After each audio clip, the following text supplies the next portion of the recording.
A lot of people want help losing weight, but the idea of surgery is terrifying. Or maybe they want surgery but are not good candidates. The good news is there's a middle ground between medication and surgery. Procedures like the gastric balloon and ESG can help people lose meaningful weight without incisions or permanent anatomy changes. But are they actually effective or just another trend? Let's look at the data. Endoscopic weight loss procedures are safe and legitimate interventions that provide moderate weight loss for certain patients. The first ESG procedure was performed in 2012. Most endoscopic procedures are recommended for those patients with a BMI between 30 and 40. However, some programs do accept patients with BMI up to 50. Don't know your BMI? See the video description below, where I've embedded a link so you can get yours. It is important to remember, endoscopic weight loss procedures are not surgery, nor are they cosmetic shortcuts. Primary, meaning first-time endoscopic procedures, are generally considered a treatment option that sits between medication and surgery. Revision procedures are used for patients who have already had a weight loss surgery and are experiencing weight regain and do not or are not candidates for surgical revision. The goal of this video is not to tell you which procedure is right for you. My goal is to help you understand what these procedures are,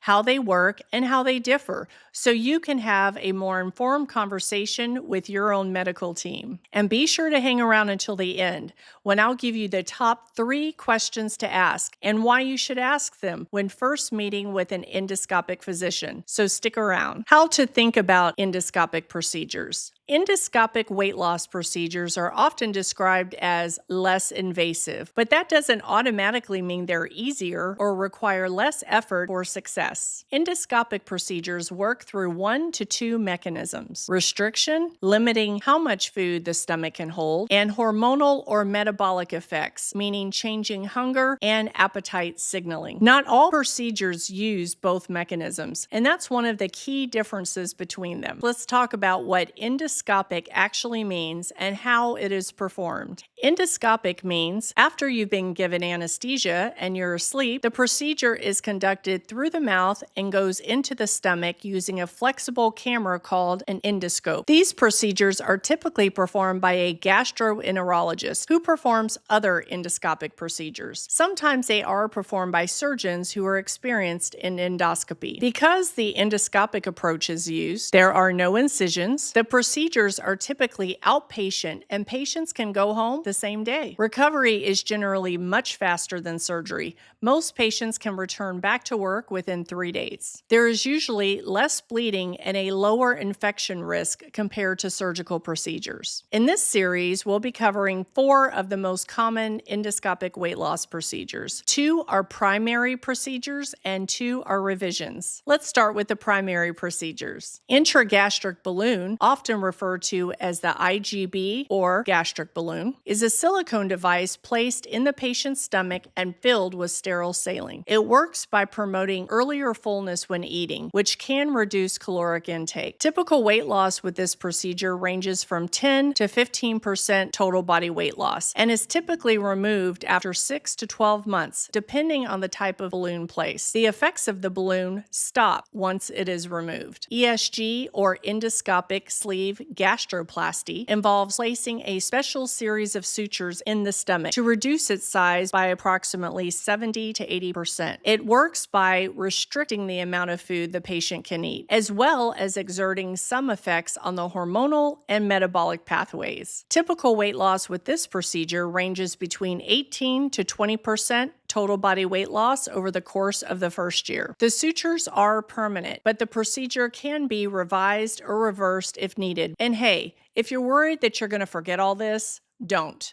Below, you'll find a free printable PDF you can download that summarizes all the points in this video, including the top 3 questions coming up soon. Next up, revision procedures. Let's start with the CIS, or sleeve-in sleeve. This is a revision procedure for the sleeve gastrectomy surgery. It is performed on patients who have had weight regain after a sleeve gastrectomy. Sutures are placed inside the existing sleeve to reduce the size. Weight loss is typically more modest than the primary procedure, about 12 to 15% total body weight loss over the course of the first year. Then we have the TOR, or transoral outlet reduction. This is a revision procedure for patients who have had weight regain after gastric bypass surgery. Sutures are placed at the stomach-intestinal connection to reduce its diameter, making patients feel full faster and eat less. It also reduces the speed of gastric emptying, making the patient feel full for a longer period of time. Weight loss with this procedure is typically more modest than the primary procedure, around 12 to 15% total body weight loss in the first year. Optimal candidates for endoscopic weight loss procedures. These procedures are often considered for patients who have lower to moderate BMI ranges, but can be higher in some circumstances, have had limited success with diet and exercise alone, cannot tolerate or do not wish to take weight loss medications long term, do not qualify for or do not want surgical procedures or revisions, are committed to regular follow-up and lifestyle changes. This part is very important.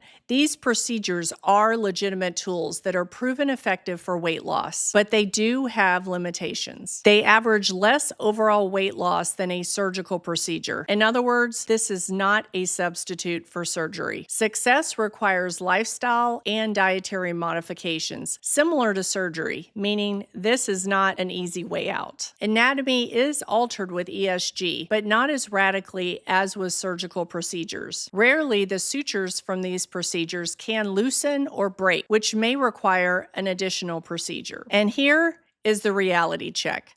An endoscopic sleeve alters your stomach, but it doesn't alter your habits. If you graze on high-calorie snacks or drink your calories, you can dampen the weight loss effects of these procedures very quickly. That's why deciding on the right procedure for you involves a discussion with your medical providers. And speaking of medical providers, here's those 3 questions I promised you at the beginning of the video. Question 1, what is your specific complication rate for this procedure, and how many of these have you performed? Why is this question important? It's crucial to assess their experience and the risk-benefit ratio for you. You want someone qualified and experienced for optimal results. Question 2, what does the aftercare program look like for the 12 months after this procedure is done? Why is this important? You need to look for nutritional support, like a registered dietitian. This is especially vital for balloons. What happens when it comes out? That is the danger zone. ESG patients should receive specialized intensive follow-up care for a minimum of 1 year, with annual visits thereafter. Those can be done with their PCP as long as they're aware of and knowledgeable about this procedure. Patients who have had revisions of surgical procedures like CIS or TOR need specialized intensive follow-up care for a minimum of 1 year, with annual visits thereafter, which again can be shared with a PCP knowledgeable about this or with a bariatric specialist. And the last question, question 3, if I don't reach the expected weight loss or if I regain weight, what are the options with your practice? Why is this important? It's good to know, are they able to add weight loss medications if needed, or can they at least refer you to a provider who's trained in weight loss medication use? Will they recommend an endoscopic revision, or are they going to refer you to a bariatric surgeon? Also, is behavioral coaching and psychological support available if emotional issues are what's really tripping you up? If they can answer those 3 questions with confidence and a clear plan, you're in the right place. If not, you may want to consider a second opinion. And please, don't rush your decision.